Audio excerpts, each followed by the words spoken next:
Welcome back. Wish you had the secret to winning an argument or one-upping a snooty, snotty, snarky salesperson?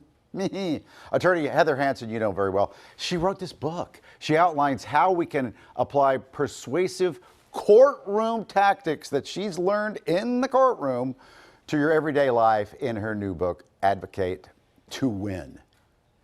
Good to see you. Good to see you.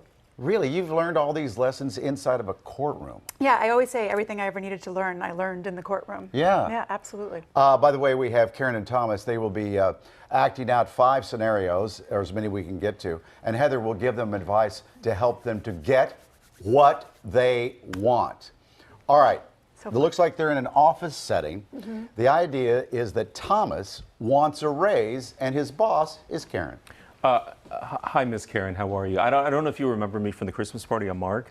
I've been here 20 years, and I thought maybe we can talk about my job performance, maybe a raise. I mean, if you have time. So what do you have to back it up? What would you have to, like, why would you justify that you need more money? Because I work harder than all the people in this office. I mean, look at them. They're not even moving. But could you give me some examples? Marcus?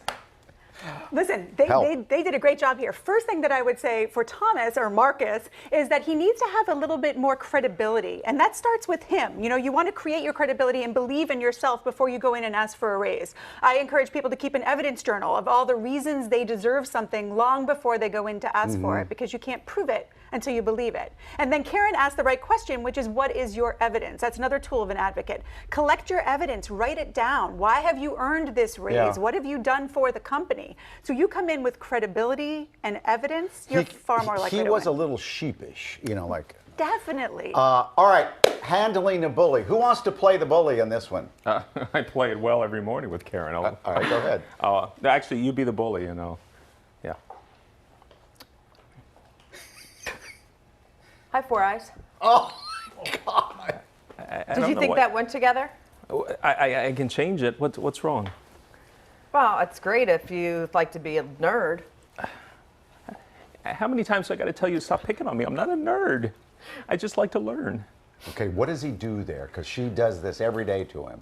So he's actually doing one of the things I recommend, which is asking questions, but he's not doing it with a great tone of voice. So questions can be very disarming, Mike. If you ask someone a question, a lot of times it will snap them out of the actions that they're doing.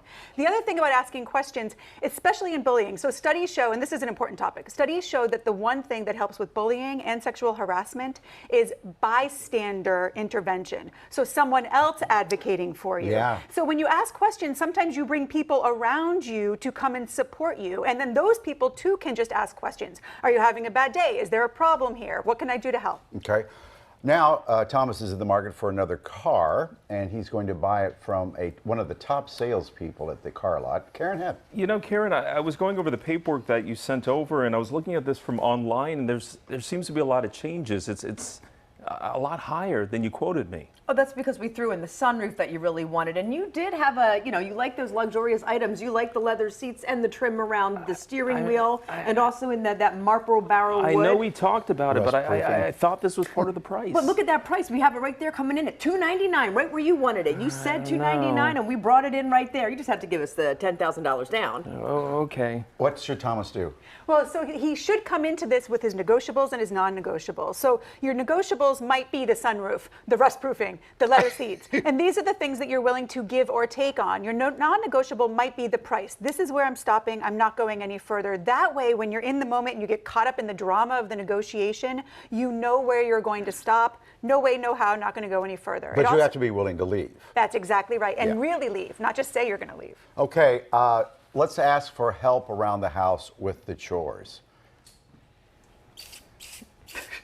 I don't know how many times I've asked you to help me around this house, and all you do is sip on your champagne, sip on your wine, watch TV all day. You think you can help me? I'm down to my last straws. The champagne is not going to sip itself. I did help you yesterday. I folded that laundry. I can't anymore. These drawers are going to clean themselves. All right. So here you want to see things from your partner's perspective. The tool of perspective works in all of these situations. If Thomas can see what Karen wants, maybe she's a germaphobe, and so to speak to, all these germs around here are going to increase our chances of getting COVID. If maybe Karen wants to sip her champagne more often and has a specific instance where she wants to do it, if you help me clean the house, I will make sure that you can go to that wine tour. You want to see things from the other person's perspective so that you can help change that perspective. Okay. Here's one we've gone through over the last year and a half. How do you stand out if you need to or impress people on a Zoom meeting? Let's go to a Zoom. Well, I'm really glad we've all gathered here today. It's so nice to see all of your faces and to finally be able just to put the names together with the faces and all be here together in just such a great setting. I mean, I know it's not ideal, but it's nice that we can have this conversation. Sue, what are your thoughts about this issue? Bob?